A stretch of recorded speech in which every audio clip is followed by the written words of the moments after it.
ఇక వివరాలు వచ్చే నెలలో నిర్వహించాల్సిన గ్రూప్ 2 పరీక్షలు డిసెంబర్కు వాయిదా పడ్డాయి. ఈ మేరకు టీజీపీఎస్సీ ఓ ప్రకటన విడుదల చేసింది. డిఎస్సి గ్రూప్ 2 పరీక్షల మధ్య వారం రోజులు మాత్రమే వ్యవధి ఉండడంతో ఈ పరీక్ష వాయిదా వేయాలని గత కొన్ని రోజులుగా అభ్యర్థులు ఆందోళన నిర్వహిస్తున్నారు. ఇవాళ సచివాలయంలో గ్రూప్ 2 అభ్యర్థులతో ఉప ముఖ్యమంత్రి మల్లు బట్టి విక్రమార్క, ఎంపీలు చర్చలు జరిపారు. అనంతరం పరీక్షల వాయిదాపై ప్రభుత్వం నిర్ణయం తీసుకుంది.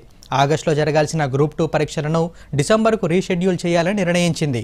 డిసెంబర్లో నిర్వహించే పరీక్షల తేదీలను త్వరలో ప్రకటించనున్నట్లు టీజీపీఎస్సీ కార్యదర్శి నవీన్ ఓ ప్రకటనలో తెలిపారు.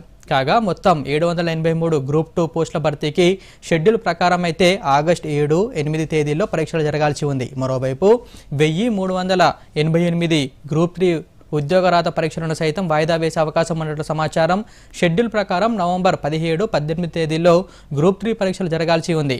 రాష్ట్రంలో గ్రూప్ 2 ఉద్యోగాలకు 5.51 లక్షల మంది, గ్రూప్ 3 పోస్టులకు 5 లక్షల మందికి పైగా అభ్యర్థులు దరఖాస్తు చేసుకోనున్నారు.